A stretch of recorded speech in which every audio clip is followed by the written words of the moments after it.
Welcome to Sports Talk with L-Beasley.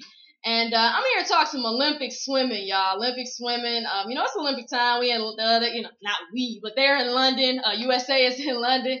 They're doing their thing. And I just wanted to discuss the Michael Phelps, Ryan Lochte battle and just kind of scrutiny that's been going on the last couple days. And let me first say, for those who don't know, I'm a swimmer. I've been swimming since I was 3. I swam competitively for years.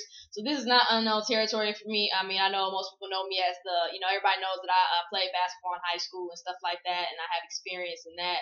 And, people know that I'm very knowledgeable in football, and I'm known as kind of the NFL, NBA, college basketball, college football analyst. But swimming is also one of my loves. Like I said, I started swimming when I was 3, so dang near at birth, and I've been swimming ever since. And like I said, swam competitively for years. So this is something that I know, just like, I have vast knowledge of football and basketball. I have the same with swimming. But I just kind of wanted to quickly voice my opinion on the Ryan Lochte, Michael Phelps situation. Because for me personally, Michael Phelps is still the elite guy. But what I disliked was seeing so many people who either can't swim, and I know this either because they told me and I know them, or they've stated it before on Twitter or some type of way saying, you know what, I don't know how to swim. Or people who have never competed in swimming in a competitive Olympic, or not even Olympic, just in competitive environment in an Olympic-sized pool. I was blessed with the opportunity to compete competitively for years. I also had the opportunity a couple times to go into an Olympic-sized pool and actually swim. It is not an easy task. So when I see people, like I said, on Twitter, talking about Phelps and Lochte after they lose to one another, or after one does badly, after one race, kind of just automatically scrutinize them, it upsets me, because it's like, well, you didn't even play the sport. So how can I really, like I said, I'm not trying to discourage you from saying anything or anything like that. I hope I'm not taking anybody's offense. I'm just stating the way I feel. Like I said, that personally gets me, just like I think it would get somebody if I'm criticizing Serena Williams on tennis and I've never even played it except maybe once or twice. How can I criticize what I don't know and never done?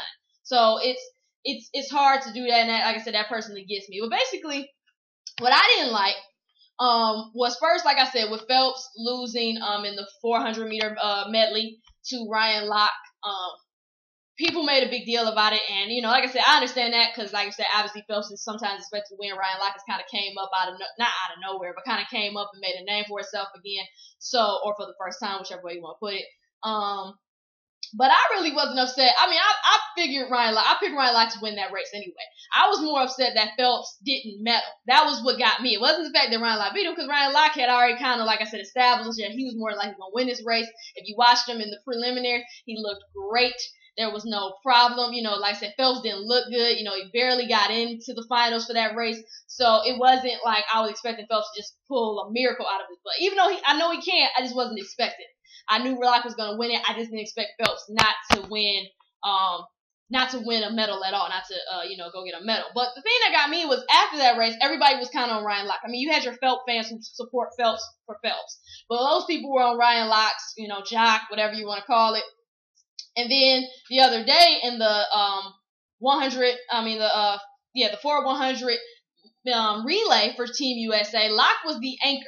And pretty much he didn't finish. Everybody else did their job. Adrian, Jones, Phelps, they all did their jobs and did what they were supposed to do.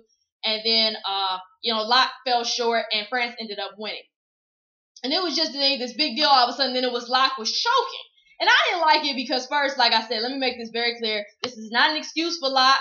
It's just a pure statement of knowing the sport and knowing how it works. The coach made the decision to put Lochte at anchor. They do not make the decision. Lochte doesn't say, oh, I'm going to be anchor. That's the coach says. Now, I'm pretty sure as, swimmers and competitors, they could definitely say, oh, I kind of prefer to do this.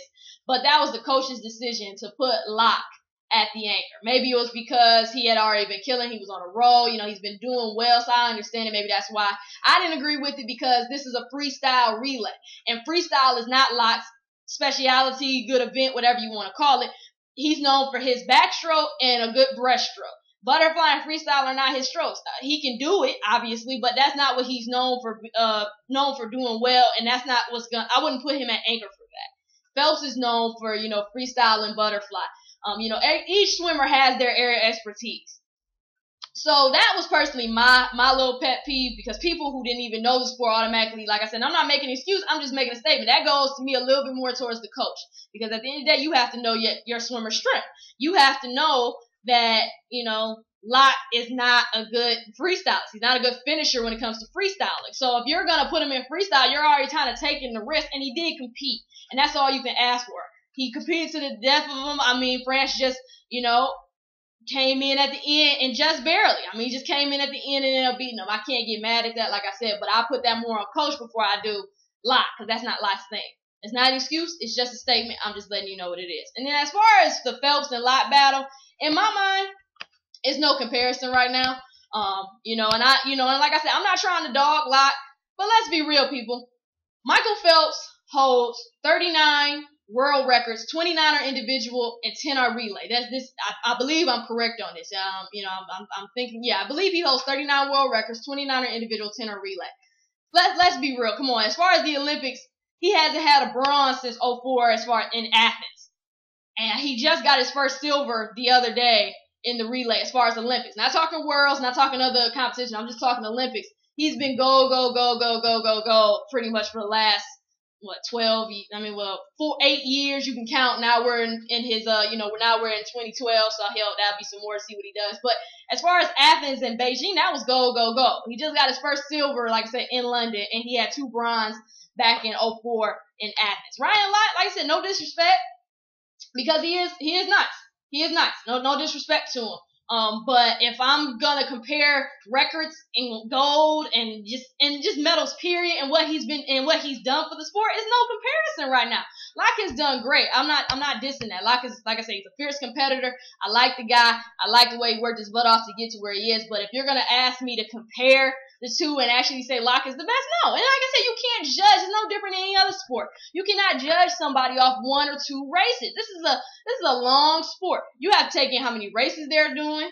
How long is the race itself? 400, 800 meters. It's a strategy game. This is a complicated sport than more people think, and that was kind of my whole point.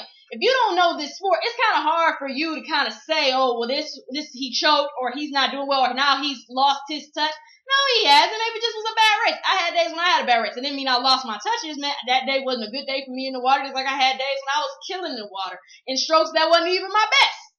So I just wanted to make that clear, because that kind of got to me. That's all I'm going to say about the matter. Like I said, I love both of them, but, like I said, that kind of got me, the fact that people who, like I said, can't swim or just don't know about the sport as far as competing in it, saying stuff. Like I said, I'm not discouraging you from saying stuff, but maybe just think about it before you say it. Because like I said, if you've never done it or competed in it, it's kind of hard, or you can't even swim, it's hard for me to be kind of like, oh yeah, you're making a good point.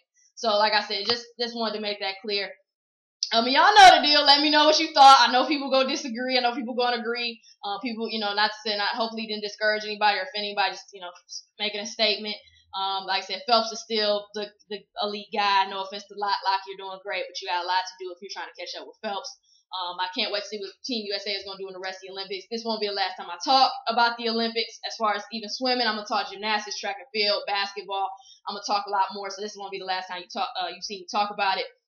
Like I said, you know the deal. Let me know what it is.